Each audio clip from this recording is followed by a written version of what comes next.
Hello guys, welcome to i-tutor Academy. In today's session, we will start with Unit 13, Subsection 5, that is leverage ratios. What is leverage ratios? Leverage ratio are designed to assess what proportion of debt and equity has been employed by the firm in financing its operation. Debt funds being the funds made available by lenders who required to be compensated by way of interest. Interest on borrowed funds is required to be paid irrespective of the profitability of the firm.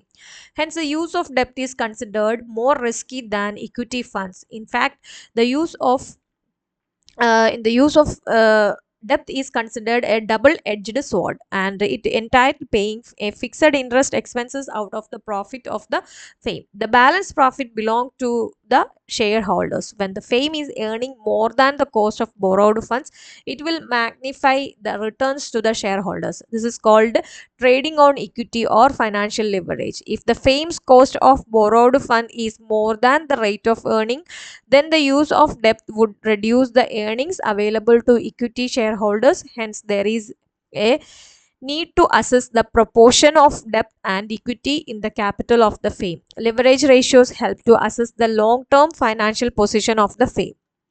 And debt equity ratio, one of the most common leverage ratio is the debt equity ratio. It compares the amount of borrowed fund or debt with the amount of owners, that is fund or equity of a firm. Debt consists of interest bearing long term borrowings, and sometimes both long term and short term borrowing are considered as debt. Shareholders funds consist of share capital and free reserves, and the fund provided by equity shareholders are available for distribution to them. Debt minus equity ratio is equal to long minus term interest bearing debt divided by shareholders fund, that is equity. And the debt equity ratio indicate the amount of borrowed funds employed for each rupee of shareholders funds. And debt ratio is equal to long minus term interest bearing debt divided by long minus term interest bearing debt plus shareholders fund, that is equity. This ratio compares the debt with the total asset of the firm. Hence, it measures the extent to which the asset have been financed by debt or borrowing. This ratio is also referred to as debt to capital employed ratio. Next is coverage ratio. The leverage ratio, such as the debt ratio or debt equity ratio discussed above, which study the proportion of debt and equity in the capital structure. Beside them, analysis also calculate the another set of ratios called the coverage ratio, which assess the adequacy or otherwise of the profit to pay the interest obligations. The leverage ratio simply comment on the mix between debt and equity in the capital structure of a firm. This ratio did not throw much light on the firm's ability to meet its obligation arising out of the capital structure. The obligation to pay the interest coverage ratio help assess the adequacy or otherwise of the profit or cash flow in paying the interest obligation. Interest coverage ratio is equal to a debit divided by interest. Okay, and the next is efficiency or activity ratios. Management and providers of fund are concerned about the proper utilization of the funds invested in the business.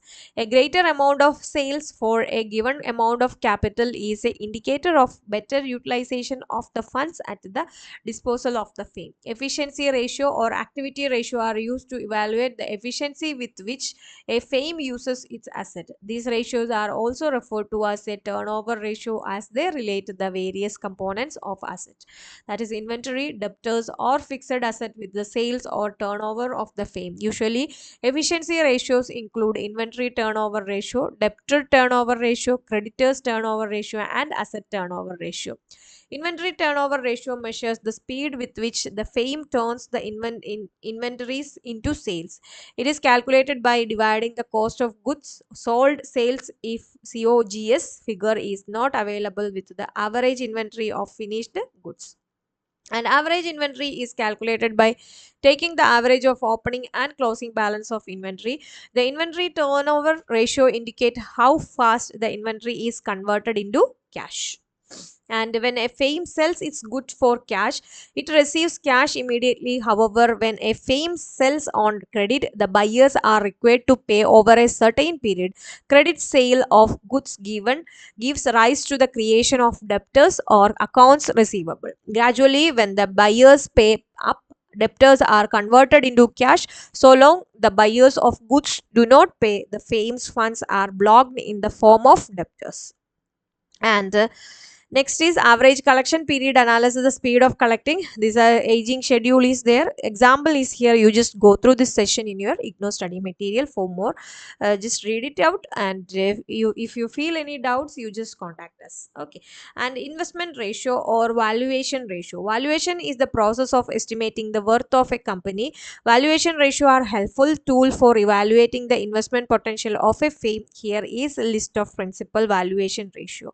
Price minus earning ratio, that is the price minus earning ratio rates the current market company equity share with the earning per share.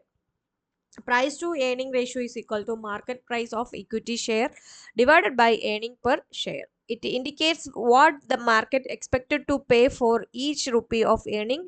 This ratio is extensively used by financial analysis to value a firm by multiplying the earning per share with the PE ratio of comparable firm or pre-decided ratio. And market to book value ratio, this ratio relates to the market price to the book value per share. Market to book ratio is equal to market value per equity share divided by book value per of equity share. And this is an example is here. You just go through it. It will more clear for this section. And summary of this chapter is here. Ratio analysis is an important tool used in the analysis of financial statement. Okay, a ratio is simply the relationship between any two or more things in the context of financial statement when any or two or more item of the financial statement are expressed as a ratio. It is called a financial ratio. And the keywords are here. If you feel any words are uh, tough, you just refer this section. And the self-assessment questions also here. Around this much question and answer also here. One word multiple choice question are here, and essay type questions also here. Briefly discuss the concept of ratio analysis. Give an overview of the different type of financial ratios. How do different shareholders use ratio analysis? Discuss the rationale for liquidity ratio. What are the various liquidity ratio, and explain the different leverage ratio, highlighting their benefit to the firm. And what is mean by activity ratio? What are the different activity ratio? What purpose do the activity ratio serve? And explain the significance of profitability ratio. What are the different type of profitability ratio? So this is about today's session, and you just try to answer this. It will help you for your term and examination. And for more videos of MBA Ignou classes, you just do share, like, and subscribe our channel and support us. Thank you so much. i-tutor ES presents Ignou MBA complete syllabus coverage classes and individual semester base subject coverage program for MBA students, online and flexible sessions. For more details, contact 62382 17885.